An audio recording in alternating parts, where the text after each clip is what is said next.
दिल्ली में यमुना का जलस्तर लगातार खतरे के निशान के करीब बना हुआ है। अभी भी दिल्ली में अगर यमुना के जलस्तर की बात करें तो वार्निंग लेवल से ऊपर बह रही है यमुना, और इसका असर कैसे आसपास के रहने वाले इलाकों में पड़ रहा है आपको दिखाते हैं।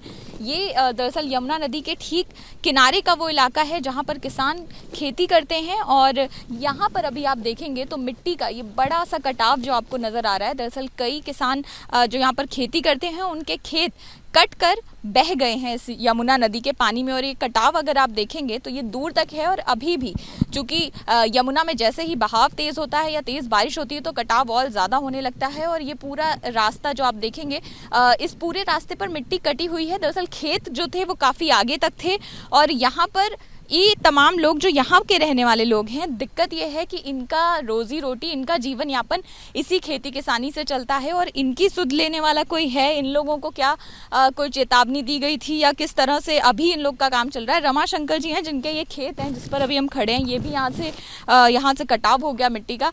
रमाशंकर जी, कब से ये हुआ कटाव और कहाँ तक खेत हुआ करते थे आपके? खेत तो सर कम से कम तो 2 बीघे करीब के अंदाज में ये चला गया है।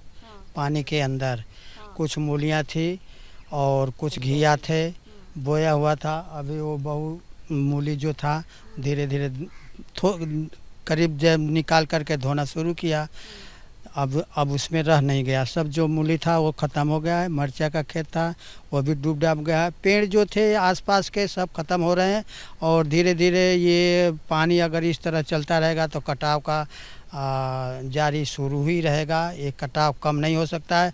हम लोग का कारण यह है कि हम लोग का कोई सहारा नहीं है। हम लोग इसी के सहारे रहते थे, खाते हैं, जीते पीते, क्या करते हैं। कोई अगर जो कोई सहारा होता तो हम लोग यहाँ क्यों आते।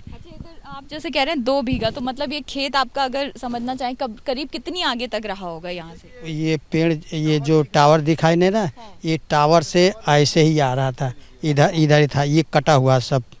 मतलब वो जो टावर दिखाई दे रहा है वहाँ से पूरा जमीन आपका पूरा खेत था, उस पे आपने खेती की हुई थी? हाँ, खेती किया हुआ था। टावर से इधर ये खेत जो आप देख रहे हैं ना, ये जलकुंभी जो आ रही है, यही 1.5 बीघा हो जाएगा करीब। हाँ, 1.5 बीघा यहाँ जो होता है कच्चे का बीघा है। इसमें जोताई कम से कम खेत का जोताई जो है बहुत ज़्यादा है, क्योंकि कितना खेत इसको जोतिएगा, बनाइएगा, करिएगा तो कम से कम 9-10 बार इसको एक चक्कर के 150 रुपया लेते हैं या 250 लेते हैं एक चक्कर के। और उस तरीके से अगर 10 बीघा है तो 10 1500 रुपया, और 1500 गुणित 8 9 बार 15 धाम में 10-12 हज़ार रुपया वैसे लग जाते हैं। इस तरीके से हम लोग किसी तरह से करते तो है ही हैं, कोई सहारा नहीं है तो उस खेत को करना ही करना पड़ता है, क्योंकि अगर खाली रहेगा तो उसमें कुछ होगा नहीं। उसमें आप लोग किराए पर ज़मीन लेकर उसका किराया भी देना पड़ता है? किस्त पर ज़मीन है, किराए पर, जैसे कि 1 साल का एक किराया हो गया।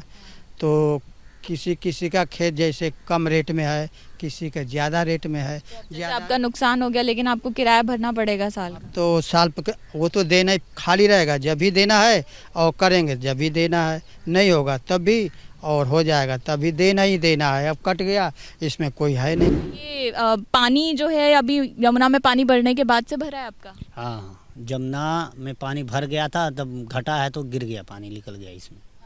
इसमें जब घटा पानी तो इसमें से नीचे चला गया। अच्छा, पहले खेत भर गया था, फिर जब पानी कम होने लगा तो खेत बह गया आपका। कितना बीघा बह गया? 2 बीघा। ये इधर पूरा आगे तक था? कहाँ तक खेत? वहाँ से था 2 बीघा बह गया है, 2 बीघा बचा हुआ है। 4 बीघे का खेत था। तो वो जो उधर कटी हुई जमीन नजर आ रही है वो आपके खेत की ही थी इधर? हाँ, उधर 1 बीघा था, उधर भिंडी लगी थी। अच्छा।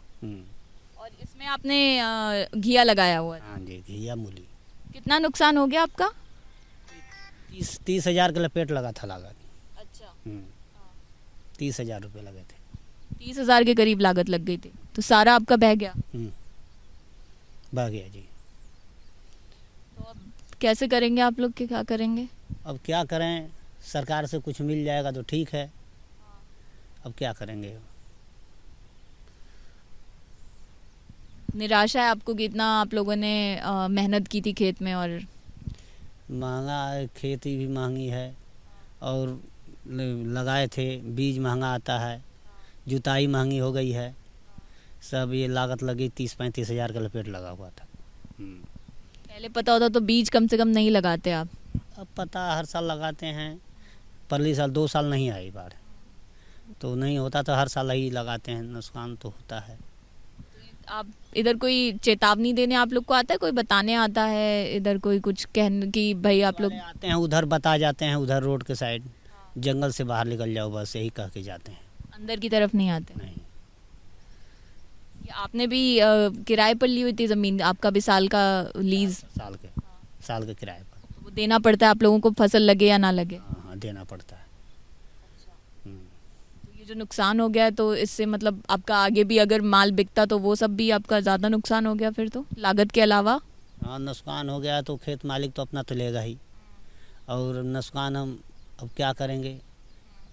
और यहाँ पर नुकसान हो गया है, सरकार देगी तो ठीक है, अब क्या करेंगे। देखिए ये मिट्टी ही आप देखेंगे, इन खेतों में भी पानी भर गया था, और पानी जब उतरा तो अपने साथ खेत भी यहाँ से बहाता हुआ साथ में लेकर चला गया। और मिट्टी का कटाव अभी भी हो रहा है। करीब 2 बीघा ज़मीन जो अतुल सिंह बता रहे हैं कि इनकी भी इसी मिट्टी के कटाव में बह गई है।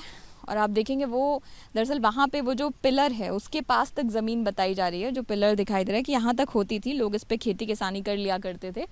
और ये ज़मीन भी इन लोगों ने किराए पर ली हुई है, तो यानी सालाना किराया इनको भरना है, भले ही फसल का नुकसान हो या फसल अच्छी हो, उससे कोई फ़र्क नहीं पड़ता। और मिट्टी देखिए आप किस तरह से कटती हुई चली जा रही है। अभी भी लगातार खेत का बहना जो है वो जारी है। और अब इन किसानों के सामने मुसीबत ये है कि आखिर जो मेहनत की थी उसके साथ फ़ायदा, जो किसानी से फ़ायदा होना चाहिए था, फसल बेच के जो फ़ायदा होना चाहिए था वो तो मिलेगा ही नहीं। इसके साथ ही जो लागत लगाई थी वो भी पानी के साथ बहकर चली गई है। और काफ़ी किसान यहाँ पर ऐसे हैं जो इस समय इस समस्या से प्रभावित हैं। कैमरा पर्सन डीसी मंजू के साथ अंजलि सिंह, एबीपी न्यूज़, दिल्ली।